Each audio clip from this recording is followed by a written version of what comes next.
Know you've been a good friend, and that's in the thick and thin, and I know it's never gonna end, 'cause you've been a good friend.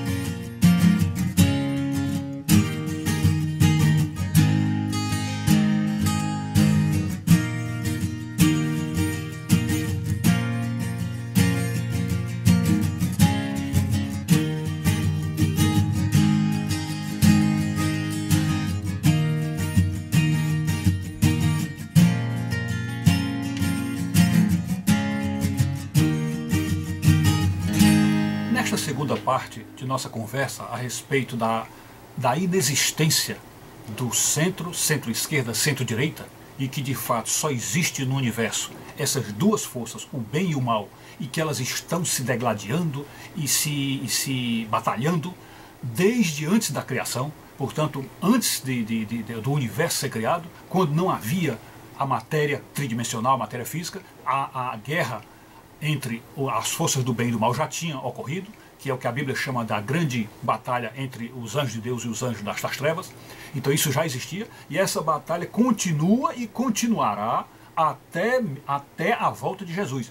que é só quando o mal será destronado e encerrado naquele local que Jesus chama que foi preparado para o diabo e seus anjos. Então só ali é que o mal, enfim, vai desaparecer.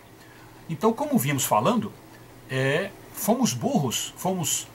enganados, fomos idiotas, quando ao longo desses últimos anos, dessas últimas décadas, ficamos antenados com o que a Rede Globo dizia, com o que SBT dizia, com o que Record dizia, enfim, com essas televisões, as chamadas TVs abertas, vinham colocando na cabeça da gente, e não tínhamos ideia, não sabíamos de fato, que eram todos veículos da esquerda, todos veículos comunistas, porque o comunismo, aliás, muito antes de 1964, que o comunismo já estava no Brasil, e os militares, numa certa ocasião, entraram para nos salvar, aliás, em várias ocasiões entraram para nos salvar, em 64 foi uma delas, né? Então, desde ali já estava o comunismo. E até recentemente, conversamos com um amigo nosso que também pensa como nós, também é conservador, e ele disse que o exército agiu certo no chamado combate ao armamento, no combate na luta armada, no combate à luta armada. Então, quando o exército entrou, ele fez bem em combater a luta armada, mas foi meio negligente, ou esqueceu-se de combater a luta cultural. E então, como não combateu o comunismo cultural, o gramscianismo, né? Então o comunismo manteve-se na sociedade, invadindo as escolas, invadindo as universidades, invadindo os meios de informação, e principalmente apoderando-se da mídia, e a partir de então, toda a informação que ficou para nós e que veio moldando nossa cabeça e instilando ideias comunistas em nós, veio da mídia, que portanto é o grande inimigo da humanidade. Não temos que pensar diferente disso de maneira nenhuma, apontando que a mídia é o maior inimigo da humanidade, porque se Jesus disse que o mundo inteiro jaz do maligno, aliás, se João, dizendo por inspiração de Jesus que o mundo inteiro jaz do maligno, e Jesus chamou o maligno de pai da mentira, e portanto dizemos que o mundo inteiro jaz do pai da mentira, então o maior inimigo da humanidade é a mentira. É exatamente este engano que vem com lorota de verdade, que vem encoberto por verdades, entre aspas, meias verdades, e vai entrando em nós como se fosse verdade, e nós acabamos engolindo a mentira.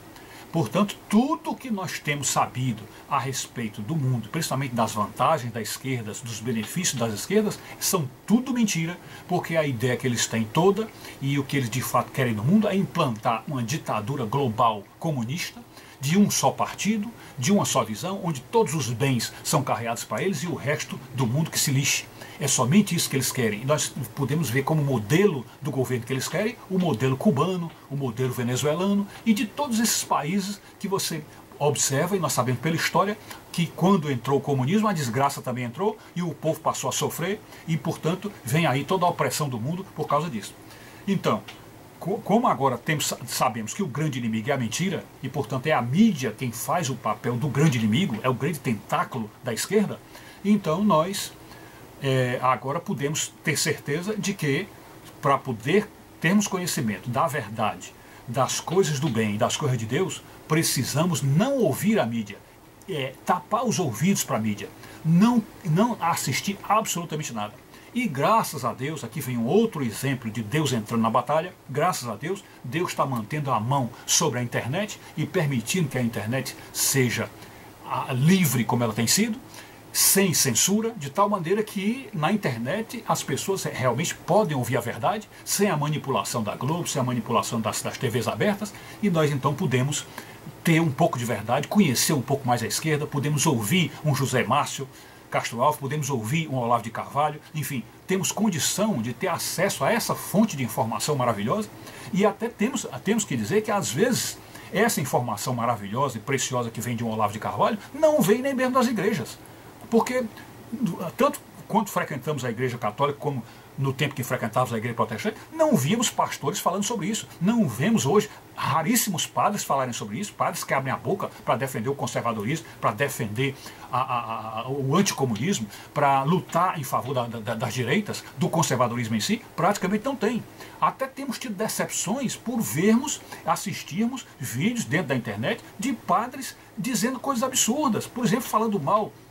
de Bolsonaro, chamando Bolsonaro de estuprador e de homofóbico, enfim, coisas assim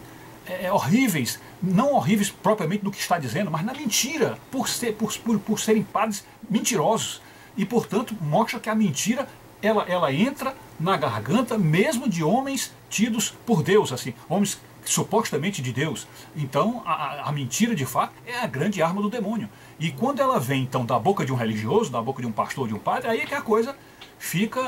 vamos dizer, aberrante, né? Então nós nos lembramos aí de padres que, vamos dizer, defenderam e defendem ainda hoje o Lula e o petismo e as esquerdas, como é o caso do Leonardo Boff, do Frei Beto e outros, né? Que são assim, vamos dizer, uma bofetada na cara da gente, porque a gente fica, puxa, então eu vou ter que optar por não ouvir esses padres, ou seja, por não ouvir esses religiosos, porque se dentro da própria igreja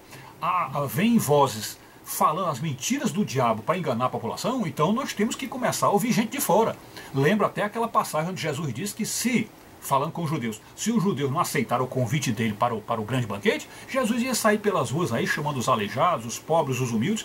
que é aquela coisa de que Jesus não foi recebido pelo judeu, os judeus não aceitaram. Então assim também, se dentro da igreja, dentro das igrejas, nós não encontramos esse discurso que é contra o comunismo e que é a favor do conservadorismo, se a gente não vê isso nas igrejas, nós temos que procurar outras fontes. E eu digo para vocês, e afirmo com toda segurança, e lhes dou esse conselho, essa recomendação, a melhor fonte, a fonte mais preciosa que tem hoje falado realmente mais em nome de Deus, levando as pessoas a irem para a verdade e em direção ao conservadorismo, se chama Olavo de Carvalho. Sem dúvida nenhuma é ele. Mas existem outros grandes nomes, né? Como eu gosto muito do Nando Moura, e existem outros nomes aí que agora a memória não está me ajudando, mas outros nomes que depois a gente pode deixar aqui mesmo no vídeo, lá na descrição, para vocês realmente saberem as fontes que nós podemos consultar. Mas então, para fechar, para encerrar esse vídeo, para encerrar essa conversa, vamos deixar por escrito o texto onde nós nos embasamos para fazer ter essa conversa com vocês. É isso. Muito obrigado. Know you've been a good friend, and that's in the thick and thin.